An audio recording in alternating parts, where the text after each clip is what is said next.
واقعہ معراج اور کمزور مسلمان۔ ولا تستوي الحسنة ولا السيئة ادفع بالتي هي أحسن فإذا الذي بينك وبينه عداوة كأنه ولي حميم۔ اور اے نبی، نیکی اور بدی یکساں نہیں ہیں، تم بدی کو اس نیکی سے دفع کرو جو بہترین ہو، تم دیکھو گے کہ تمہارے ساتھ جس کی عداوت پڑی ہوئی تھی وہ جگری دوست بن گیا ہے۔ ظلمتوں کے طوفان میں کیا کرنا چاہیے، دشمنوں سے کیسا برتاؤ ہونا چاہیے، بیزار دلوں میں اسلام کو کیسے بسانا چاہیے، یہ آیت انہی سوالات کا جواب ہے۔ خدائے دانا نے فرمایا، اے نبی، ایسے نازک وقت میں آپ کو بہت ہی ہوشیاری اور حکمت سے کام کرنا ہے۔ دشمنوں سے بات کیجئے تو بہت ہی میٹھے انداز میں، اعتراضات کے جوابات دیجئے تو بہت ہی سنجیدہ لہجے میں، کچھ سمجھائیے تو انتہائی پیار و محبت کے پیرائے میں، اور اگر وہ ظلم و ستم کے پہاڑ توڑیں تو صبر کیجئے، جو صبر کرتا ہے اللہ اس کی مدد کرتا ہے۔ معراج کا حیرت ناک واقعہ پیش آیا تو جو لوگ عقل کے کورے تھے، دل ان کے بے نور تھے اور بصیرت سے وہ یکسر محروم تھے، وہ اللہ کی حکمت کو سمجھ نہ سکے، وہ شیطان کے پھندے میں آ کر دین سے پھر گئے۔ اس سے مسلمانوں کو سخت دھچکا لگا، البتہ مشرکوں کے ہاتھ مضبوط ہو گئے اور دماغ آسمان پر جا پہنچے۔ انہوں نے آپ کے خلاف کھلا ہوا اعلان جنگ کر دیا، طے کر لیا کسی کے ساتھ ذرا بھی رعایت نہیں کریں گے، مسلمانوں سے ہمیشہ لڑتے رہیں گے، گھیر گھیر کر ستاتے رہیں گے، یہاں تک کہ وہ گھبرا کر محمد کا ساتھ چھوڑ دیں، ان کی دعوت اور تعلیمات سے بیزار ہو جائیں۔ رسول خدا کی قافلوں سے ملاقات۔ پیارے نبی صلی اللہ علیہ وسلم ساری اذیتیں جھیلتے رہے اور ان کے لیے سراپا خیر و رحمت بنے رہے۔ عرب میں 3 بہت مشہور بازار عکاظ، مجنہ اور ذی المجاز تھے۔ حاجی ہر سال مکہ جانے سے پہلے ان بازاروں میں جاتے، آپ بھی وہاں تشریف لے جاتے، ان سے ملاقاتیں کرتے، مینا اور عقبہ جاتے ہوئے حاجیوں کے قافلے جس جگہ ٹھہرتے آپ وہاں جا کر ان سے ملتے، ان کو دین کی دعوت دیتے، قرآن کی آیتیں سناتے۔ ان آیتوں میں شرک کے انجام بد کے ڈراوے ہوتے، ایمان کے حسن انجام کے وعدے ہوتے۔ پھر آپ ان سے ایمان لانے اور حق کا ساتھ دینے کے لیے کہتے۔ آپ کی خواہش تھی قریش کی بدسلوکیوں سے نجات مل جائے تاکہ آزاد ہو کر دین کی دعوت دے سکیں، رب کا بھیجا ہوا پیغام پہنچا سکیں۔ لیکن آپ اسی طرح دعوت دیتے رہیں، لوگوں کو دین کی طرف بلاتے رہیں۔ یہ قریش کو کب گوارا تھا؟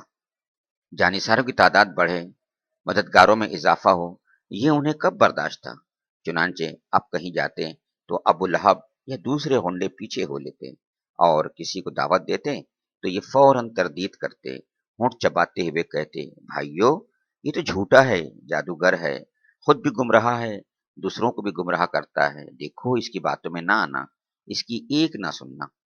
چنانچہ قافلے والوں نے کانوں پر ہاتھ دھر لیے، برا بھلا کہا اور چہرے پھیر لیے۔ سینکڑوں انسانوں میں تھوڑے ہی لوگ ایسے تھے جنہوں نے آپ کی باتیں سنی اور تسلیم کی۔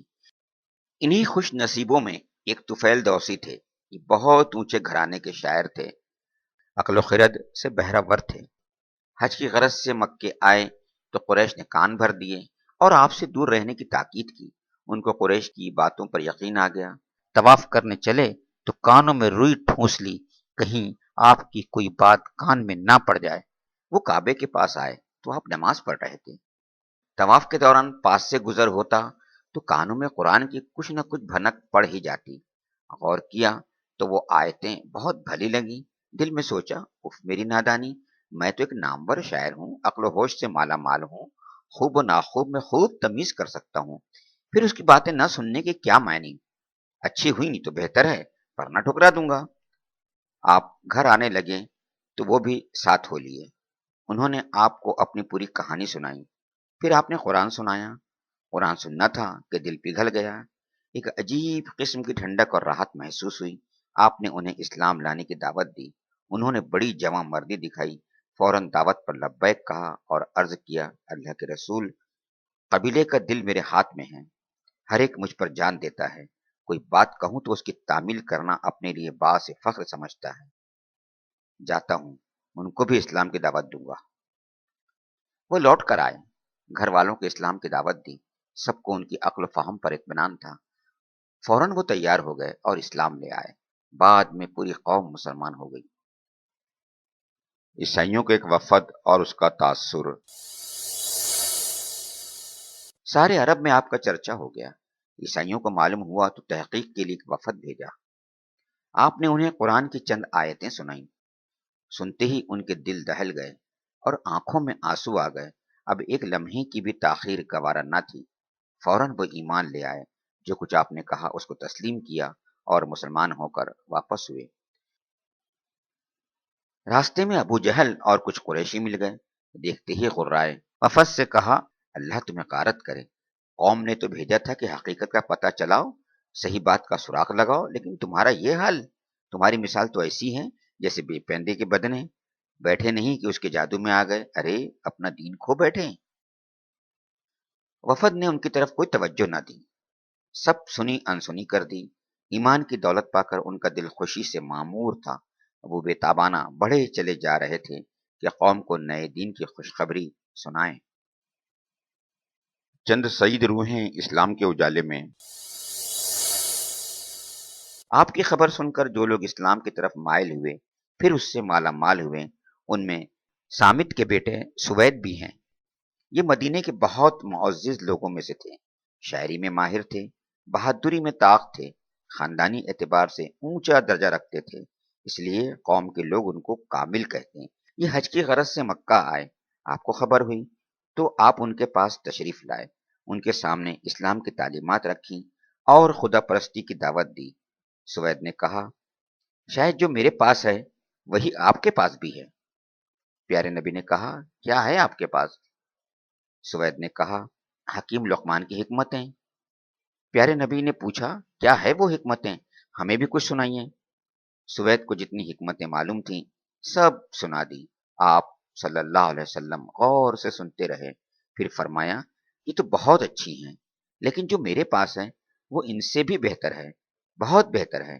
میرے پاس قرآن ہے، خدا کی آخری کتاب، وہ سراپا نور و ہدایت ہے۔ آپ نے ان کو قرآن سنایا اور نئے دین کی دعوت دی۔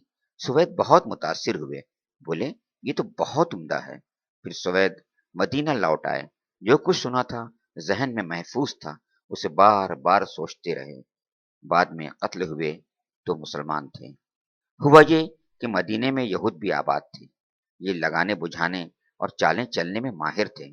ان کی چالوں سے اوس و خزرج باہم ایک دوسرے کے دشمن ہو گئے، ان میں بہت زوروں کی خانہ جنگی ہوئی۔ سوید رضی اللہ تعالیٰ عنہ اسی میں کام آ گئے۔ مدینے سے آ کر جو لوگ اسلام لائے ان میں ایاز بھی ہیں، یہ معاذ کے بیٹے تھے، ابھی بہت کم سن تھے۔ اوس اور خزرج میں جنگ تو چل ہی رہی تھی، ہر ایک کی کوشش تھی عرب کے جتنے قبیلے مل سکیں ان کو اپنا حلیف بنا لیں، اس طرح فریق مخالف پر غالب آ جائے۔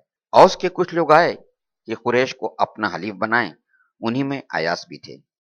آپ کو خبر ہوئی تو ان لوگوں کے پاس آئے، انہیں اسلام لانے کی دعوت دی، قرآن کی کچھ آیتیں سنائیں۔ آیتیں سن کر ایاس نے کہا، میری قوم، خدا کی قسم، جس کام کے لیے آپ لوگ آئے ہیں یہ اس سے بھی بہتر ہے۔ لیکن ان کو تو جنگ کی دھن تھی اور رات و دن اسی کی فکر۔ قافلے کا سردار ابو الحیث تھا، اس نے زمین سے کنکریاں اٹھائیں اور ان کے منہ پر ماری، پھر بڑی لاپرواہی سے بولا، چپ بھی رہے، اس کام کے لیے ہم تھوڑی آئے ہیں۔ لیکن ایاس، جن کا انتقال ہجرت سے پہلے ہوا، اسی وقت اسلام لے آئے۔ پھر کچھ ہی دن گزرے کہ اوس اور خزرج میں جنگ کے شعلے بھڑک اٹھے۔ قبائل میں آپ کا دورہ۔ بہت سے قبیلوں میں آپ خود گئے، انہیں اسلام لانے کی دعوت دی، بڑی دل سوزی سے حق کا ساتھ دینے اور دین کی مدد کرنے کی درخواست کی، لیکن کانوں پر جوں نہ رینگی، ہر ایک نے سنی انسنی کر دی۔ کسی نے تو سوچا، ہمارا شہر ہر ایک کو عزیز ہے، اگر محمد کا ساتھ دیا تو اندیشہ ہے لوگوں کو ناگوار ہوگا، پھر یہاں آنا دل پر بار ہوگا۔ قبیلہ ثقیف کے لیے یہی رکاوٹ تھی۔ طائف کی آب و ہوا بہت خوشگوار تھی اور ہر ایک کو پسند آتی۔ گرمیاں آتی تو وہاں رئیسوں کی چہل پہل ہوتی۔ ثقیف کو خطرہ تھا اگر محمد کا ساتھ دیا تو وہ طائف کا طواف کرنا چھوڑ دیں گے۔ عرب کا مشہور بت لات بھی وہیں تھا، جو عام و خاص کی زیارت گاہ تھی۔ ایمان لانے سے اس کی رونق ختم ہو جانے کا خطرہ تھا۔ کچھ قبیلے ایسے بھی تھے جنہیں سرداری کی ہوس تھی۔ قبیلہ بنو عامر کا یہی حال تھا۔ انہوں نے آپ سے کہا، ہم ایمان تو لے آئیں گے لیکن آپ کے بعد حکومت ہم کریں گے۔ آپ نے فرمایا، حکومت اور سرداری اللہ کے ہاتھ میں ہے، جسے چاہتا ہے اس سے نوازتا ہے۔ انہوں نے سنا تو یہ کہتے ہوئے گردنیں ہلا دیں، ہم تو آپ کے لیے گردنیں کٹوائیں، پھر غلبہ نصیب ہو جائے تو سرداری دوسرے لوگ کریں، جائیے ہمیں آپ کی ضرورت نہیں۔ کندہ، کلب، بنو حنیفہ، بنو مضر عرب کے مشہور قبیلے تھے۔ یہ اور نہ جانے کتنے قبیلے تھے، سب نے کانوں پر ہاتھ دھر لیے، کسی نے بھی آپ کی مدد نہ کی۔ وہ کہتے، آدمی کا حال گھر والے ہی بہتر جانتے ہیں، اگر اس میں خیر ہوتا تو گھر والے کیوں نہ ساتھ دیتے۔ غرض ہر جگہ ناکامی ہوئی، کسی نے بھی آپ کی حمایت نہ کی۔ بہتوں نے تو بڑی بے دردی کا سلوک کیا، سختی سے انکار کر دیا۔ اگر کچھ قبیلے انسانیت سے پیش بھی آتے اور شرافت سے باتیں سننے کے لیے تیار ہوتے تو ابو لہب آ پہنچتا، ان کو آپ کے خلاف بھڑکاتا اور کہتا، یہ چاہتا ہے تم لات و عزا کو چھوڑ کر اس کی خرافات میں پھنس جاؤ، تو دیکھو اس کی باتیں نہ ماننا، اس کے فریب میں کبھی نہ آنا۔ ابو لہب کی باتیں سن کر وہ لوگ بدک جاتے، پھر ان کے بھی تیور بگڑ جاتے۔